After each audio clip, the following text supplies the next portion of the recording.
ओम साईं राम भक्तजनों, अब मैं आपको गीता का 13वां अध्याय और उसका महात्म सुनाता हूँ। पहले अध्याय शुरू करते हैं। श्री भगवान बोले, हे अर्जुन, यह शरीर क्षेत्र इस नाम से कहा जाता है और इसको जो जानता है उसको क्षेत्रज्ञ इस नाम से उनके तत्व को जानने वाले ज्ञानी जन कहते हैं। हे अर्जुन, तू सब क्षेत्रों में क्षेत्रज्ञ अर्थात जीवात्मा भी मुझे ही जान, और क्षेत्रज्ञ को अर्थात विकार सहित प्रकृति का और पुरुष का जो तत्व से जानना है वह ज्ञान है, ऐसा मेरा मत है। वह क्षेत्र जो और जैसा है तथा जिन विकारों वाला है और जिस कारण से जो हुआ है तथा वह क्षेत्रज्ञ भी जो और जिस प्रभाव वाला है, वह सब संक्षेप में मुझसे सुन। यह क्षेत्र और क्षेत्रज्ञ का तत्व ऋषियों द्वारा बहुत प्रकार से कहा गया है और विविध वेद मंत्रों द्वारा भी विभाग पूर्वक कहा गया है तथा भली भांति निश्चय किए हुए युक्त ब्रह्म सूत्र के पदों द्वारा भी कहा गया है। 5 महाभूत, अहंकार, बुद्धि और मूल प्रकृति भी तथा 10 इंद्रियां, 1 मन और 5 इंद्रियों के विषय अर्थात शब्द, स्पर्श, रूप, रस और गंध तथा इच्छा, द्वेष, सुख, दुख, स्थूल देह का पिंड, चेतना और धृति, इस प्रकार विकारों के सहित यह क्षेत्र संक्षेप में कहा गया। श्रेष्ठता के अभिमान का भाव, दंभाचरण का अभाव, किसी भी प्राणी को किसी प्रकार भी ना सताना, क्षमा भाव, मन वाणी आदि की सरलता, श्रद्धा भक्ति सहित गुरु की सेवा, बाहर भीतर की शुद्धि, अंतःकरण की स्थिरता और मन इंद्रियों सहित शरीर का निग्रह, इस लोक और परलोक के संपूर्ण भोगों में आसक्ति का अभाव और अहंकार का भी अभाव, जन्म, मृत्यु, जरा और रोग आदि में दुख और दोषों का बार बार विचार करना, पुत्र, स्त्री, घर और धन आदि में आसक्ति का अभाव, ममता का ना होना तथा प्रिय और अप्रिय की प्राप्ति में सदा ही चित्त का सम रहना, मुझ परमेश्वर में अनन्य योग के द्वारा अव्याभ्याचारिणी भक्ति तथा एकांत और शुद्ध देश में रहने का स्वभाव और विशासक मनुष्यों के समुदायों में प्रेम का ना होना, अध्यात्म ज्ञान में नित्य स्थिति और तत्व ज्ञान के अर्थरूप परमात्मा को ही देखना, ये सब ज्ञान है और जो इसके विपरीत है वह अज्ञान है, ऐसा कहा गया है। जो जानने योग्य है तथा जिसको जानकर मनुष्य परमानंद को प्राप्त होता है उसको भली भांति कहूँगा। वह अनादि वाला परब्रह्म ना सत ही कहा जाता है और ना असत ही। वह सब और हाथ पैर वाला, सब और नेत्र, सिर और मुख वाला तथा सब और कान वाला है, क्योंकि वह संसार में सबको व्याप्त करके स्थित है। वह संपूर्ण इंद्रियों के विषय को जानने वाला है, परंतु वास्तव में सब इंद्रियों से रहित है तथा आसक्ति रहित होने पर भी सबका धारण पोषण करने वाला और निर्गुण होने पर भी गुणों को भोगने वाला है। वह चराचर सब भूतों के बाहर भीतर परिपूर्ण है और चराचर भी वही है, और वह सूक्ष्म होने से अविज्ञ है तथा अति समीप में और दूर में भी वही स्थित है। वह परमात्मा विभाग रहित एक रूप से आकाश के सदृश परिपूर्ण होने पर भी चराचर संपूर्ण भूतों में विभक्त सा स्थित प्रतीत होता है। वह जानने योग्य परमात्मा विष्णु रूप से भूतों को धारण पोषण करने वाला और रुद्र रूप से संहार करने वाला तथा ब्रह्मा रूप से सबको उत्पन्न करने वाला है।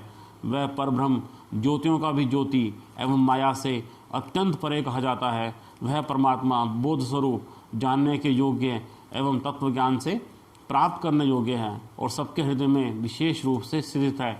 इस प्रकार क्षेत्र तथा ज्ञान और जानने योग्य परमात्मा का स्वरूप संक्षेप से कहा गया। मेरा भक्त इसको तत्व से जानकर मेरे स्वरूप को प्राप्त होता है। प्रकृति और पुरुष इन दोनों को ही तू अनादि जान और राग, द्वेष आदि विकारों को तथा त्रिगुणात्मक संपूर्ण पदार्थों को भी प्रकृति से ही उत्पन्न हुआ जान। कार्य और करण को उत्पन्न करने में हेतु प्रकृति कही जाती है और जीवात्मा सुख दुखों के भोक्तापन में अर्थात भोगने में हेतु कहा जाता है। प्रकृति में स्थित ही पुरुष प्रकृति से उत्पन्न त्रिगुणात्मक पदार्थों को भोगता है और इन गुणों का संग ही इस जीवात्मा के अच्छी बुरी योनियों में जन्म लेने का कारण है। इस देह में स्थित आत्मा वास्तव में परमात्मा ही है। वह साक्षी होने से उपदृष्टा और यथार्थ सम्मति देने वाला होने से अनुमंता, सबका धारण पोषण करने वाला होने से भर्ता, जीव रूप से भोक्ता, ब्रह्मा आदि का भी स्वामी होने से महेश्वर और शुद्ध सच्चिदानंद घन होने से परमात्मा, ऐसा कहा गया है। इस प्रकार पुरुष को और गुणों के सहित प्रकृति को जो मनुष्य तत्व से जानता है वह सब प्रकार से कर्तव्य कर्म करता हुआ भी फिर नहीं जन्मता। उस परमात्मा को कितने ही मनुष्य तो शुद्ध हुई सूक्ष्म बुद्धि से ध्यान के द्वारा हृदय में देखते हैं, अन्य कितने ही ज्ञान योग के द्वारा और दूसरे कितने ही कर्म योग के द्वारा देखते हैं अर्थात प्राप्त करते हैं। परंतु इनसे दूसरे अर्थात जो मन बुद्धि वाले मनुष्य हैं वह इस प्रकार ना जानते हुए दूसरों से अर्थात तत्व के जानने वाले पुरुषों से सुनकर ही तदनुसार उपासना करते हैं और वह श्रवण परायण पुरुष भी मृत्यु रूप संसार सागर को निस्संदेह तर जाते हैं। हे अर्जुन, यावन मात्र जितने भी स्थावर जंगम प्राणी उत्पन्न होते हैं उन सबको तू क्षेत्र और क्षेत्रज्ञ के संयोग से ही उत्पन्न जान। जो पुरुष नष्ट होते हुए सब चराचर भूतों में परमेश्वर को नाश रहित और समभाव से स्थित देखता है वही यथार्थ देखता है, क्योंकि जो पुरुष सब में समभाव से स्थित परमेश्वर को समान देखता हुआ अपने द्वारा अपने को नष्ट नहीं करता, इससे वह परम गति को प्राप्त होता है। और जो पुरुष संपूर्ण कर्मों को सब प्रकार से प्रकृति के द्वारा ही किए जाते हुए देखता है और आत्मा को अकर्ता देखता है वही यथार्थ देखता है। जिस क्षण यह पुरुष भूतों के पृथक पृथक भाव को एक परमात्मा में स्थित तथा उस परमात्मा से ही संपूर्ण भूतों का विस्तार देखता है, उसी क्षण वह सच्चिदानंद घन को ब्रह्म को प्राप्त हो जाता है। हे अर्जुन, अनादि होने से और निर्गुण होने से यह अविनाशी परमात्मा शरीर में स्थित होने पर भी वास्तव में ना तो कुछ करता है और ना ही लिप्त ही होता है। जिस प्रकार सर्वत्र व्याप्त आकाश सूक्ष्म होने के कारण लिप्त नहीं होता, वैसे ही देह में सर्वस्थित आत्मा निर्गुण होने के कारण देह के गुणों से लिप्त नहीं होता। हे अर्जुन, जिस प्रकार एक ही सूर्य इस संपूर्ण ब्रह्मांड को प्रकाशित करता है, उसी प्रकार एक ही आत्मा संपूर्ण क्षेत्र को प्रकाशित करता है। इस प्रकार क्षेत्र और क्षेत्रज्ञ के भेद को तथा कार्य सहित प्रकृति से मुक्त होने को जो पुरुष ज्ञान नेत्र द्वारा तत्व से जानते हैं, वे महात्माजन परम ब्रह्म परमात्मा को प्राप्त होते हैं। तो ये था गीता का 13वां अध्याय। अब मैं इसका महात्म सुना रहा हूँ।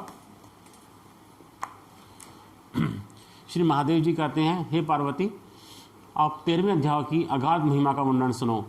उसको सुनने से तुम बहुत प्रसन्न होगी। दक्षिण दिशा में तुंगभद्रा नाम की एक बहुत बड़ी नदी है, उसके किनारे हरिहरपुर नामक रमणीय नगर बसा हुआ है। वहाँ हरिहर नाम से साक्षात भगवान शिवजी विराजमान हैं, जिनके दर्शन मात्र से परम कल्याण की प्राप्ति होती है। हरिहरपुर में हरिदीक्षित नामक एक क्षत्रिय ब्राह्मण रहते थे, जो तपस्या और स्वाध्याय में संलग्न तथा वेदों के पारगामी विद्वान थे। उनकी एक स्त्री थी जिसे लोग दुराचारा कहकर पुकारते थे। इस नाम के अनुसार ही उससे कर्म भी थे। वह सदा पति को कुवाच्य कहती थी। उसने कभी भी उनके साथ शयन नहीं किया। पति से संबंध रखने वाले जितने लोग घर पर आते उन सबको डांट बताती और स्वयं कामोन्मुक्त होकर निरंतर व्याभिचारियों के साथ रमण किया करती थी। एक दिन नगर को इधर उधर आते जाते हुए प्रवासियों से भरा हुआ देखकर उसने निर्जन एवं दुर्गम वन में अपने लिए संकेत स्थान बना लिया। एक समय रात में किसी कामी को ना पाकर वह घर के किवाड़ खोलकर नगर से बाहर संकेत स्थान पर चली गई। उस समय उसका चित्त काम से मोहित हो रहा था। वह एक एक कुंज में तथा प्रत्येक वृक्ष के नीचे जा जाकर किसी प्रियतम की खोज करने लगी, किंतु उन सभी स्थानों पर उसका परिश्रम व्यर्थ गया। उसे प्रियतम का दर्शन नहीं हुआ। तब वह उस वन में नाना प्रकार की बातें कहकर विलाप करने लगी। चारों दिशाओं में घूम घूम कर वियोग जनित विलाप करती हुई उस स्त्री की आवाज़ सुनकर कोई सोया हुआ बाघ जाग उठा और उछलकर उस स्थान पर पहुंचा जहां वह रो रही थी। उधर वह भी उस आते देख किसी प्रेमी की आकांक्षा से उसके सामने खड़ी होने के लिए ओट से बाहर निकल आई। उस समय व्याघ्र आकर उसे नख रूपी बाणों के प्रहार से पृथ्वी पर गिरा दिया। इस अवस्था में भी वह कठोर वाणी में चिल्लाती हुई पूछ उठे, अरे बाघ, तू किस लिए मुझे मारने को यहाँ आया है? पहले इन सारी बातों को बता, फिर मुझे मारना। उसकी यह बात सुनकर प्रचंड पराक्रमी व्याघ्र क्षण भर के लिए उसे अपना ग्रास बनाने से रुक गया और हंसता हुआ सब बोला, दक्षिण देश में मलापहा नामक एक नदी है। उसके तट पर मुनिपणा नगरी बसी हुई है। वहाँ पंचलिंग नाम से प्रसिद्ध साक्षात भगवान शंकर निवास करते हैं। उस नगरी में मैं ब्राह्मण कुमार होकर रहता था। नदी के किनारे अकेला बैठा रहता और जो यज्ञ के अधिकारी नहीं हैं उन लोगों से भी यज्ञ कराकर उनका अन्न खाया करता था। इतना ही नहीं, धन के लोभ से मैं सदा अपने वेद पाठ के फल को भी बेचा करता था। मेरा लोभ यहाँ तक बढ़ गया था कि अन्य भिक्षुओं को गालियाँ देकर हटा देता और स्वयं दूसरों को नहीं देने योग्य धन भी बिना दिए ही हमेशा ले लिया करता था। ऋण लेने के बहाने मैं सब लोगों को छला करता था। तदंतर कुछ काल व्यतीत होने पर मैं बूढ़ा हुआ, मेरे बाल सफ़ेद हो गए, आंखों से सूजता नहाता और मुंह के सारे दांत गिर गए। इतने पर भी मेरी दान लेने की आदत नहीं छूटी। पर्व आने पर प्रतिग्रह के लोभ से मैं हाथ में कुश लिए तीर्थ के समीप चला जाया करता था। तत्पश्चात जब मेरे सारे अंग शिथिल हो गए, तब एक बार मैं कुछ धूर्त ब्राह्मणों के घर पर मांगने खाने के लिए गया। उसी समय मेरे पैर में कुत्ते ने काट लिया। तब मैं मूर्छित होकर क्षण भर में पृथ्वी पर गिर पड़ा, मेरे प्राण निकल गए। उसके बाद मैं इसी व्याघ्र योनि में उत्पन्न हुआ। तब से इस दुर्गम वन में रहता हूँ तथा अपने पूर्व पापों को याद करके कभी धर्मिष्ठ महात्मा, यति, साधु पुरुष और सती स्त्रियों को मैं नहीं खाता। पापी, दुराचारी तथा उल्टा स्त्रियों को ही मैं अपना भक्ष्य बनाता हूँ। अतः उल्टा होने के कारण तो अवश्य ही मेरा ग्रास बनेगी। यूँ कहकर वह अपने कठोर नखों से उसके शरीर के टुकड़े टुकड़े करके खा गया। इसके बाद यमराज के दूत उस पापनी को सैमनीपुरी में ले गए। वहाँ यमराज की आज्ञा से उन्होंने अनेक बार उसे विष्ठा, मूत्र और रक्त से भरे हुए भयानक कुंडों में गिराया। करोड़ों कल्पों तक उसमें रहने के बाद उसे वहाँ से लाकर 100 मनवंतरों तक रो नरक में रखा। फिर चारों ओर मुंह करके दीन भाव से रोती हुई उस पापनी को वहाँ से खींचकर दहनानंद नामक नरक में गिराया। उस समय उसके केश खुले हुए थे और शरीर भयानक दिखाई देता था। इस प्रकार घोर नरक यातना भोग चुकने पर वह महापापनी इस लोक में आकर चांडाल योनि में उत्पन्न हुई। चंडाल के घर में भी प्रतिदिन बढ़ती हुई वे अपने पूर्व जन्म के अभ्यास से पूर्ववत पापों में प्रवृत्त रही। फिर उसे कोढ़ और राजयक्ष्मा का रोग हो गया, नेत्रों में पीड़ा होने लगी। फिर कुछ काल के पश्चात पुनः अपने निवास स्थान हरिहरपुर को गई, जहाँ भगवान शिव के अंतःपुर की स्वामिनी जम्भका देवी विराजमान है। वहाँ उसने वासुदेव नामक एक पवित्र ब्राह्मण का दर्शन किया, जो निरंतर गीता के 13वें अध्याय का पाठ करता रहता था। उसके मुख से गीता का पाठ सुनते ही वह चंडाल शरीर से मुक्त हो गई और दिव्य देह धारण करके स्वर्लोक में चली गई। तो ये था गीता का 13वां अध्याय और उसका महात्म। ऐसे और भी गीता का अध्याय, चालीसा, अनसुनी कथाएं और स्रोत सुनने के लिए आप मेरे YouTube चैनल को ज़रूर सब्सक्राइब कीजिए, लाइक कीजिए और शेयर कीजिए। धन्यवाद।